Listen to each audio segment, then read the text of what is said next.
नमस्कार, बहुत स्वागत है आपका। आप देख रहे हैं डीएनएन इंडिया और मैं हूं आपके साथ मोंटी राठौर। डीएनएन इंडिया के इस खास कार्यक्रम जीवन शैली पर निर्भर स्वास्थ्य और हम, इस कार्यक्रम में हम डीएनएन के माध्यम से आपको हर बार डॉक्टरों से रूबरू करवाते हैं, बीमारियों के बारे में जानकारी देते हैं और शहर के उन नामचीन शख्सियत, उन डॉक्टरों से आपका परिचय करवाते हैं जो अपने क्षेत्र में लोहा मनवा रहे होते हैं या मनवा चुके होते हैं। आज के हमारे इस कार्यक्रम में हमारे साथ मौजूद हैं अजमेर शहर की वो शख्सियत जिन्होंने गैस्ट्रोलॉजी के क्षेत्र में एक बहुमूल्य मुकाम हासिल किया है, डॉक्टर आकाश माथुर। सर, बहुत बहुत स्वागत एवं अभिनंदन आपका डीएनएन इंडिया के इस खास कार्यक्रम में। दर्शकों, कार्यक्रम को शुरू करने से पहले देखेंगे डॉक्टर आकाश माथुर के जीवन परिचय के बारे में, इनके जीवन के सफर के बारे में। देखिए एक छोटा सा इंट्रो। हर दर्द का मरहम, हर गम की दवा लाया हूँ, अपनों के लिए अपने शहर में आया हूँ। नमस्कार दोस्तों, मैं डॉक्टर आकाश माथुर, गैस्ट्रोएंटरोलॉजिस्ट, हेल्दी लाइफ के सफर में आपका साथी। लोग अक्सर मुझसे पूछते हैं कि डॉक्टर आकाश माथुर, आप SGPGI से DM गैस्ट्रोएंटरोलॉजी तथा लंदन की प्रतिष्ठित ESEGH परीक्षा उत्तीर्ण करने के बाद अजमेर जैसे छोटे शहर में क्यों लौटे? दिमाग पर जोर डालकर यदि इस क्यों का जवाब ढूंढूं तो संभव है कि इसका जवाब मेरे पास भी ना हो, मगर यदि दिल की बात कहूं तो बस दिल ने कहा और मैं खिंचा चला आया। हर आम इंसान की तरह मेरी भी जड़ें मेरे अतीत में हैं और मेरी अतीत की किताब अजमेर की यादों से रंगी पड़ी है। हाथी भाटा का वो पुराना मकान जहां बहुत से परिवारों का किसी एक ही परिवार की तरह मिलजुल कर दिन गुजारना, बजरंगगढ़ की सीढ़ियां चढ़कर बजरंग बली से क्लास में फर्स्ट रैंक दिलवाने की वो सीक्रेट प्रार्थना, आना सागर की बारादरी पर पहुंचते ही लहरों के साथ दिमाग के सारे तनाव का बह जाना, मदार गेट का वो बर्फ का गोला जिसमें मानो किसी B12 के कैप्सूल से ज़्यादा एनर्जी थी, और इसी मदार गेट की वो पेन की दुकान जहाँ फाउंटेन पेन की निब बदलवाने के लिए पापा के साथ जाना और पेन ठीक होने तक आते जाते लोगों को कौतूहल से ताकते रहना।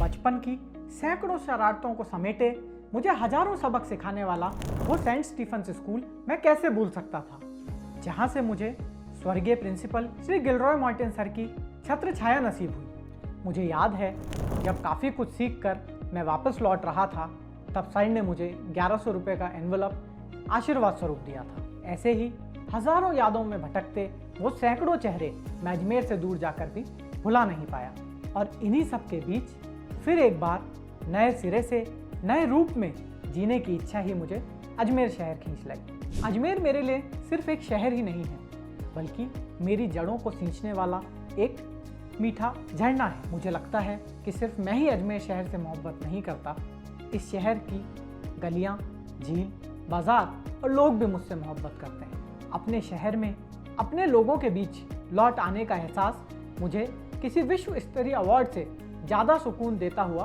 प्रतीत होता है। जिन लोगों की गोद में मैं खेला या जिन लोगों की उंगली पकड़कर मैंने चलना सीखा, उन्हीं लोगों का ट्रीटमेंट कर उन्हें राहत प्रदान करना मुझे एक अद्भुत सुकून देता है। हाल ही में एक ऐसे अंकल भी मेरे पास इलाज के लिए आए, बचपन में जिनके घर की घंटी बजाकर अक्सर मैं भाग जाया करता था। अपनी शरारतों की कीमत चुकाकर मैंने सुकून और रोमांच तो महसूस किया, मगर अपने अतीत की शरारत आज भी उन्हें बता नहीं पाया। इन्हीं अंकल की तरह न जाने कितने ही आत्मीय जनों का ऋण मुझे इस शहर में अभी चुकाना है, जिसका हिसाब भी मैं नहीं बता सकता। संभव है मेरे अनेक शुभचिंतक अजमेर आने के मेरे इस फैसले को आर्थिक दृष्टि से घाटे का सौदा कहें, मगर जो आत्मसंतोष, प्यार और मानसिक सुकून आने वाले वर्षों में मैं यहाँ से कमाऊंगा, क्या विश्व की किसी भी करेंसी में इसकी गणना संभव है? आपने देखा डॉक्टर आकाश माथुर ने कहां से अपना सफर शुरू किया, अजमेर में जन्मे और अजमेर को कुछ देने का जोश, जुनून और ललक लेकर अजमेर में स्थापित हैं। सर, स्वास्थ्य, जीवन शैली पर निर्भर स्वास्थ्य और हम डीएनएन इंडिया का एक विशेष कार्यक्रम है जिसमें हम अजमेर शहर के उन डॉक्टर्स को आमंत्रित करते हैं और उनसे परिचर्चा करते हैं, चर्चा करते हैं स्वास्थ्य को लेकर। आप अपने क्षेत्र में एक महारत हासिल कर चुके हैं और आपकी महारत के बारे में बताना तो सूरज को दीपक दिखाने जैसा है। सर, मेरा पहला सवाल आपसे है, आपकी दृष्टि में अस्पतालों में प्रतिदिन बढ़ती भीड़ का मुख्य कारण क्या है? देखिए, मेरा ऐसा मानना है कि जो अस्पतालों में रोज़ भीड़ बढ़ती ही जा रही है, उसका सबसे प्रमुख कारण है हमारी आधुनिक लाइफस्टाइल। आज यदि आप देखें तो सुबह उठकर कोई भी सैर, व्यायाम, घूमना, टहलना, योगा नहीं करता है। हम जब भी उठते हैं तो सबसे पहले हमारा हाथ जाता है कि हमारा फ़ोन किधर है, और हम सबसे पहले स्क्रीन ऑन करते हैं, अपना फ़ोन चेक करते हैं। इसके अलावा आज लंबे वर्किंग आवर्स हो गए हैं, सेडेंटरी लाइफस्टाइल हो गई है। इसके अलावा हमारा खान पान भी बहुत बदल गया है। अल्ट्रा प्रोसेस्ड फूड जैसे कि पिज़्ज़ा, बर्गर, फ्राइज़, ये चीज़ें बढ़ती ही जा रही हैं। स्मोकिंग, अल्कोहल का चलन युवा अवस्था से ही अब बढ़ चला है। तो मुझे लगता है कि जिस तरीके की हमारी आजकल जीवन शैली हो गई है, तो यह आधुनिक जीवन शैली अस्पताल में बढ़ते हुए मरीजों और लंबी लगती कतारों का सबसे बड़ा कारण है। सर, आजकल तनाव भी बहुत बढ़ गया है, तो ये तनाव भी मुख्य कारण है क्या इसका? देखिए, यदि मैं शास्त्रों की ओर भी आपका ध्यान आकर्षित करूं तो हमारे ग्रंथों तक में लिखा है कि चिंता चिता के समान होती है। तो चिंता और तनाव आपके शरीर को पूर्णतः प्रभावित करती है। खास तौर पे यदि हम गैस्ट्रो के रोगों की ही बात करें, पेट और लिवर संबंधित रोगों की ही बात करें, तो साधारण भाषा में मैं आपको ये समझा सकता हूँ कि हमारे दिमाग का कनेक्शन डायरेक्टली पेट से होता है। तो जब भी कोई व्यक्ति तनावग्रस्त रहता है तो उनको पेट संबंधित समस्याएं बढ़ जाती हैं। इसके अलावा जब हम तनाव में होते हैं तो एक कार्बोहाइड्रेट क्रेविंग भी होती है। तो आमतौर पे लोग खाते भी बहुत ज़्यादा है, उस वजह से मोटापा होने लगता है। डायबिटीज़ और हार्ट डिजीज जैसे रोग भी उनको पकड़ लेते हैं। तो तनाव एक तरीके से आपके पूरे शरीर पर प्रभाव डालता है, और शरीर के साथ साथ लिवर और पेट संबंधित रोगों के लिए खास तौर पर तनाव काफ़ी हद तक जिम्मेदार है। सर, जैसे तनाव के बारे में आपने बताया, तो जेनेटिक बीमारियां भी कुछ ऐसी होती है क्या जो परिवार में यदि हुई है तो दूसरे सदस्य को भी होगी, ऐसा भी कुछ संभव है? देखिए, काफ़ी बीमारियों का एक जेनेटिक बेसिस होता है, लेकिन जेनेटिक्स के साथ साथ हमको ये भी समझना होगा कि किसी भी बीमारी को होने के लिए 2 हिट लगते हैं, जिसको हमारी साइंटिफिक भाषा में हम 2 हिट हाइपोथेसिस बोलते हैं। उसमें एक तो आपकी जेनेटिक्स होती है और दूसरा होता है बाहरी यानी एक्सटर्नल फैक्टर्स, जिसमें आपकी लाइफस्टाइल, आपका खाना पीना, आपका रहन सहन शामिल होता है। तो डायबिटीज़ जैसे रोग हैं, हृदय रोग हैं, उनमें काफ़ी हद तक जेनेटिक्स का प्रभाव होता है। लेकिन यदि हम अपनी जीवन शैली अच्छी रखें, यदि हम अपने खाने पीने पर ध्यान दें, यदि हम अच्छा खाएं, अपनी डाइट में फाइबर को इंक्लूड करें, रोज़ 30 से 45 मिनट एक्सरसाइज करें, स्ट्रेस फ्री रहने के लिए योग करें, तो काफ़ी हद तक जेनेटिक डिजीज़ को भी अवॉइड किया जा सकता है, या एटलीस्ट उनके ऑनसेट यानी कि उनकी शुरुआत को काफ़ी हद तक कुछ सालों तक धकेला जा सकता है पीछे। सर, अभी की युवा पीढ़ी जो है, अभी देखें पहले की एक ज़माने की युवा पीढ़ी हुआ करती थी जो हमेशा जोश जुनून से भरी हुई होती थी। अब सबसे ज़्यादा जो बीमारियां हैं वो युवा पीढ़ी में भी ज़्यादा दिख रही है। आज हॉस्पिटल्स के अंदर जो लंबी लंबी लाइनें लगी हुई है उनकी बात करें तो उसमें 50% युवा पीढ़ी है। सर, इसका मुख्य कारण क्या हो सकता है? देखिए, जो मुख्य कारण है वो है अगेन लाइफस्टाइल आपका।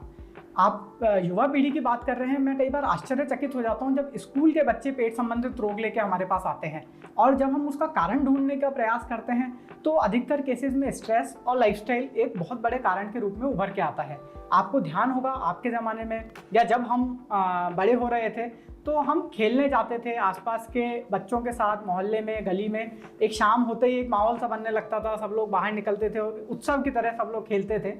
आजकल आप देखेंगे कि आपकी गली सूनी पड़ी रहेगी, कोई बच्चे खेलने बाहर नहीं आते हैं, और अधिकतर आप बच्चों को देखेंगे भी तो वो मोबाइल स्क्रीन के साथ ही चिपके रहते हैं। यहाँ तक कि उनका खाना भी अब मोबाइल से जुड़ गया है जी। काफ़ी बार मैंने बच्चों से पूछा कि आप क्या गेम्स खेलते हैं, तो अधिकतर बच्चे बोलते हैं हम कोई गेम्स नहीं खेलते हैं। यदि कुछ बच्चे ये भी बताते हैं कि वो कोई गेम खेलते हैं तो उनमें भी एक बड़ा भाग ऐसा है जो बोलते हैं कि वो ऑनलाइन गेम्स खेलते हैं जी। तो वो तो और भी ज़्यादा हानिकारक है।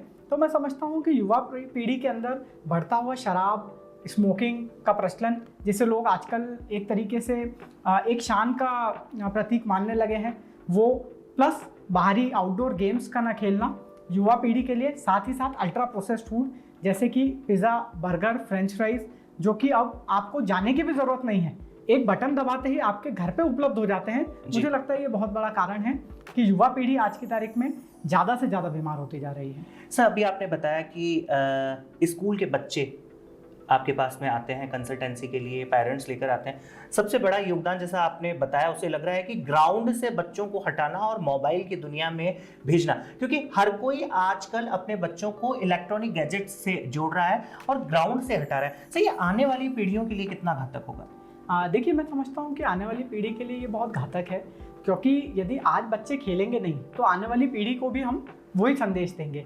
आने वाली पीढ़ी को हम ये नहीं कह सकते हैं कि भाई आप बाहर जाके खेलिए। यदि उन्होंने ज़िंदगी भर, बच्चों ने यही देखा है कि उनके पेरेंट्स मोबाइल में उलझे रहते हैं, कोई घर से बाहर नहीं निकलता है, वीकेंड्स पे भी कोई आउटिंग्स नहीं होती हैं, तो मुश्किल है कि बच्चे भी बाहर जाएंगे।